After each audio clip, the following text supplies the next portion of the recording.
Conscious competence atau kesadaran berkemampuan. Kita sekarang membicarakan hal yang sederhana sedikit atau melompat sedikit dulu.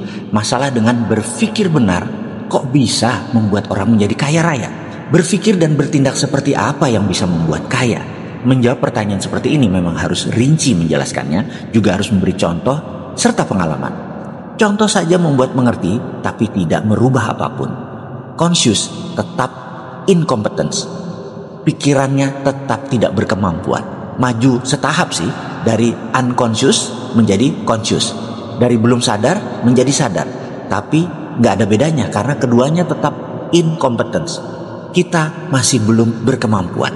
Menjadi conscious dan competence, ini poin diskusi kali ini. Menjadi competence dan berkemampuan untuk makmur. Tugas pertama adalah bagaimana prosperity conscious atau software kaya jika ingin dipasang sistemnya dalam pikiran kita. Maka permasalahan atau keadaan tersebut harus diubah bentuknya atau diubah objeknya. Saya secara pribadi, coach Anda kali ini harus mampu membuat isi kepala sahabat semua untuk saya bisa pasang objeknya. Ini lebih dari visual. Oke, agak sulit menerima informasi ini. Saya ceritakan dalam bentuk lain dengan contoh. Seorang perokok. Baik, saya ini tidak pernah mengatakan bahwa perokok itu buruk. Saya selalu bilang merokok itu baik, tetapi tidak merokok itu lebih baik. Jadi teman perokok tadi ingin berhenti merokok atau quit smoking. Berbagai cara dia sudah lakukan.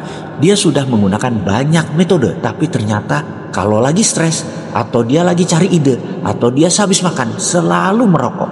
Maka saya sebagai orang yang diminta untuk menghilangkan kebiasaan merokok tersebut harus melakukan dalam tanda petik mengubah objek dalam pikirannya, mengubah database yang ada di otaknya. Sekarang objek dalam pikirannya adalah merokok itu menyenangkan, merokok itu nikmat rasanya, dan lain sebagainya. Maka saya mengubahnya dengan memberi objek baru dalam pikirannya. Saya duduk di depannya, saya bawa 2 slov rokok favoritnya, 24 bungkus rokok. Saya duduk bersamanya dan setiap batang rokoknya habis, saya akan nyalakan lagi rokok berikutnya dan diberikan kepadanya. Ketika memasuki bungkus ketiga, dadanya mulai sesak.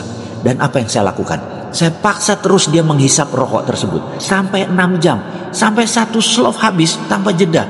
Nangis, pedih, sakit, dadanya sesak, sebel, segala macam rasa masuk bercampur. Dan saya tidak peduli apapun pendapatnya tentang apa yang saya lakukan tadi. Mau dia bilang sadis, mau dia bilang sontoloyo, mau bilang kejam, sampai dia nggak bisa nafas. Entah bungkus keberapa, kita terus jejekin, kita terus beri dia rokok. Di saat itu berhenti proses ubah proyeknya. Begitu dia sudah muak, berhenti sudah proses mengubah proyeknya. Di sini teman kita tadi sudah punya objek baru. Merokok itu nggak enak, merokok itu bikin sesak, merokok itu bikin sakit dan sangat traumatis merokok itu. Dan dia pun berhenti merokok. Pasti di sini pertaruhannya. Kalau dia balik merokok itu mentor abal-abal. Dan ini adalah seni keterampilan merubah sesuatu menjadi objek baru. Keterampilan ini adalah merubah sesuatu menjadi objek yang baru. Tekniknya dikenal dengan nama Progressive Object Experience Technique. Sehubungan dengan kemakmuran dan mengubah kebiasaan buruk yang berulang-ulang dengan servo, kita pun akan melakukan tindakan Progressive Object Experience ini. Kita akan segera mempraktekkan Progressive Experience ini dengan belajar berimajinasi. Itu yang pertama dulu adalah Projected Imaginary, membayangkan sebuah project, dan kita akan mulai pelajaran yang lebih dalam, merubah servo negatif. Sekarang tugasnya cuma satu. Anda temukan peaceful place Anda. Bayangkan dalam pikiran Anda sekarang. Temukan peaceful place Anda, tempat kedamaian.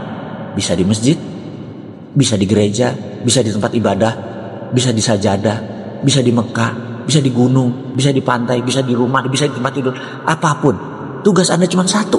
Temukan peaceful place Anda dalam imajinasi Anda. Lakukan sekarang.